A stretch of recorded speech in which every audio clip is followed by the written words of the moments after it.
ጌታቸው ከተሾሙ ማግስት የትግራይ ፖለቲካ የራሱ ባህሪና ቅርጽ ይዞ ነው የወጣው። በኢትዮጵያ ፖለቲካ ደግሞ የፋኖች ወደ የትጥቅ ትግል መምረጣቸው በኢትዮጵያ ፖለቲካ ላንድስኬፕ ሙሉ በሙሉ ተቀይሯል። ስለዚህ ይህን በተመለከተ አስተያየት እየሰጠ መጥተናል። በወቅቱ የዛሬ 1 ዓመት እና 2 ዓመት ከሰጠናቸው አስተያየቶች ፋኖች በአደረጃጀት በፖለቲካዊ ዓላማ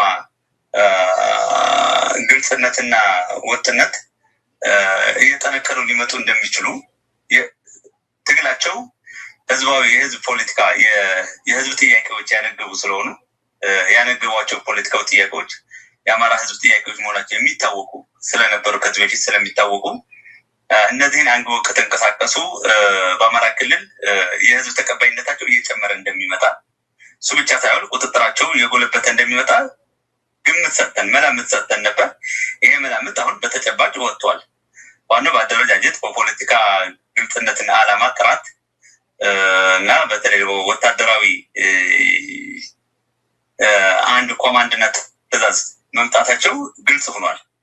ይህን ተከትሎ ኔጎሽያቢሊቲ ወይ ደግሞ ሰዎች ይደራደራቸዋል ወይ ደግሞ የትግል አጋር አድርገው ስልታዊ ይሁን ስትራቴጂያዊ አጋር ሊያደርጓቸው ወደሚችል ቁመና መጥተዋል። በዛ ምክንያት በኢትዮጵያ ፖለቲካ ውስጥ ሙሉ በሙሉ ብዙ መሰረታዊ እኔ የፋኖ ተጽዕኖ እንዲያው ኢትዮጵያዊ በሀገር ደረጃ ሳይሆን በቀጠናው ከፍተኛ ተጽዕኖ አሳድሯል። በቀጠናው ስለ በኢትዮጵያ ፖለቲካ ብቻ ሳይሆን በዓለም በዚህ በአፍሪካ ቀንድ ላይ በተለይም የኤርትራ የኢትዮጵያና የሱዳን ታሳቢ ያደረገ ፖለቲካ ስናየው ተጽዕኖ ፈጣሪ መጥተው ራሳቸው ተጽዕኖ ፈጥረው ብዙ ነገሮች ተገለባብጠዋል። ስለዚህ ይሄን እያየን መተን ውሎ አድረው ደግሞ ከብልጽግና ጸረ ብልጽግና ከሚንቀሳቀሱ ኃይሎች ጋር ሊጣመሩ እንደሚችሉ ግንባር ሊፈጥሩ እንደሚችሉ የገመትነው ግምት ነው። አሁን እውን ሆኖ ዛሬ እየተወያየን ያለ ነው።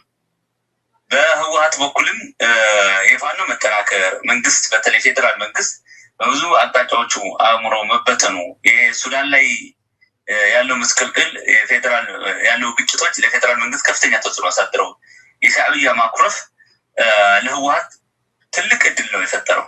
በዛ ምክንያት ህወሓት አሁን የልብ ልብ ሆኖ ከብዙ ተከብብ ያለው ብዙ ጠላቶች አሉ ከሚል ፖለቲካዊ ሂሳብ ወጥቶ ብዙ ወዳጆች አሉ ወደሚል ምዕራፍ ተሸጋግሮ ኃይሉን እያጠናከረ ያለ በትግራይ መጀመሪያውም ቲዲኤፍ ፖለቲካሊ የፈረሰው ፖለቲካሊ ስለ በነጌታቸው በነደብረጽዮን ቡድን የፈጠረው ፖለቲካዊ መከፋፈል አካባቢ መከፋፈል ስለያዘ እሱን ተከትሎ ቲዲኤፍም ከትግራይ ከተለያየ አካባቢ የተወጣጣ በመሆኑ የራሱ ያሳደረው ተጽዕኖ አለ ለመዳከም ሌጋሊ ስፒኪንግ ወይ ፕሪቶሪያን ተከትሎ ግን ቲዲኤፍ አልፈረሰም። ከመጀመሪያው እንደ ተቋም ምንም በአዋጅ የተቋቋመ ኃይል ባይሆንም በነበረው ቁመና እንዲቀጥል ነው የተደረገው። በነበረው ቁመና ስለ ጠንካራ አቅሙ ይዟል ማለት ሳይሆን አልፈረሰም።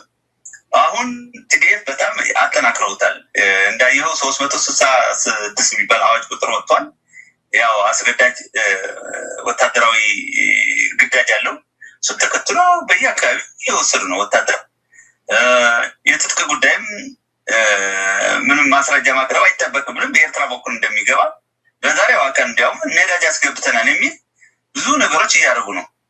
ስለዚህ የህወሓት ለጦርነት ዝግጁነት መዘጋጀቱ ምቹ ሁኔታ ፈጥሮልታል። መጀመሪያውንም በፕሪቶሪያው ስምምነት ባነሰ የባርጌኒንግ ወይ የሊቨሬጅ አቅም የፈረሰው ፕሪቶሪያ አልተቀበለም ነበር።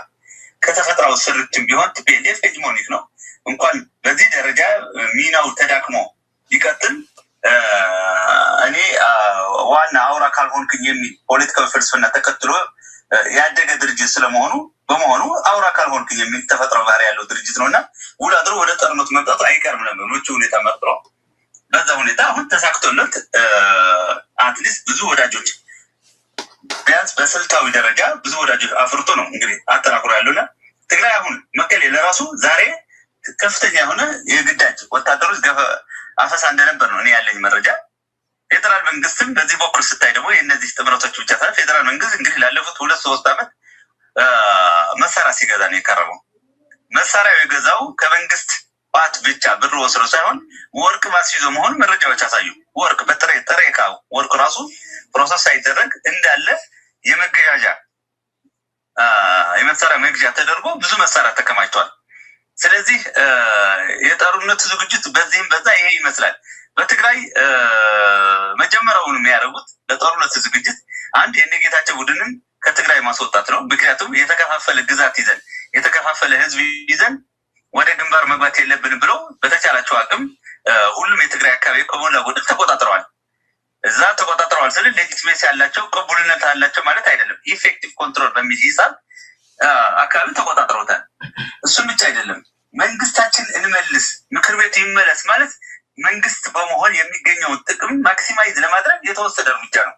ያውቃሉ። የጦርነት ዝግጅት እያደረጉ ባሉበት ሰዓት የልማት ስራ፣ የፍትህ ስራ፣ የዲሞክራሲ ስራ፣ ሌሎች የህግ የበላይነት ስራ፣ የሰላም ጊዜ ስራ እንደማይሰሩ ያውቃሉ። ግን መንግስት በመንግስት መሆን በመንግስት ስታተስ መሆን የሚገኘው ፖለቲካዊና ወታደራዊ ጥቅሞችን አጠናክረዋል።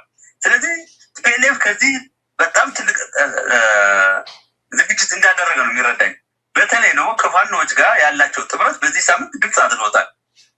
ሞንጆሪኖ በግልጽ ነው እኛ ብቻችን አይደለም ከእንግዲህ በኋላ የምንገጥመው ፌደራል መንግስት ከፋኖ ጋር ሁሉን ነው የምንገጥመው ብለው ኦፊሻል የሆነ ኦፊሻል ልትሉ የምትችል ዲክሌራሽን ተደርጓል። እኔ የጦርነት አዋጅም ነው ብዬ ነው እግረ መንገድ የማያይዘው። ደብረጽዮንም ይሁን ስም ባይጠራ አሁን ወዳጆች በዝተዋል። በሰሜንም በደቡብ አልተከበብንም ብሏል። በደቡብ ማለቱ ፋኖ ነው። የትግራይ ደቡብ ቅርጽ አቅጣጫ የሚገኘው አማራ ክልል ነው፣ ፋኖ ነው። በሰሜን ማለት ነው ኤርትራ ማለቱ መሆኑ ግልጽ ነው። በተለይ ሌላና ለእንዳታ አይነቱ እና ከኛ በተሻለ ፖለቲካ ለሚረዱ ኢትዮጵያውያን ግልጽ ነው። ስለዚህ በብዙ ነገሮች የነበራቸው ጉድለት ቀርፎ በተነጻጻሪ ከዚህ በፊት የነበራቸው ጉድለት ሞልተው በተመጣጣኝ ሁኔታ ለመገኘት አሁንም ከፍተኛ ሩጫ ውስጥ ነው ያሉት እና ይሄ ይመስላል ዝግጅታቸው። አፈሳውም ተጠናክሯል።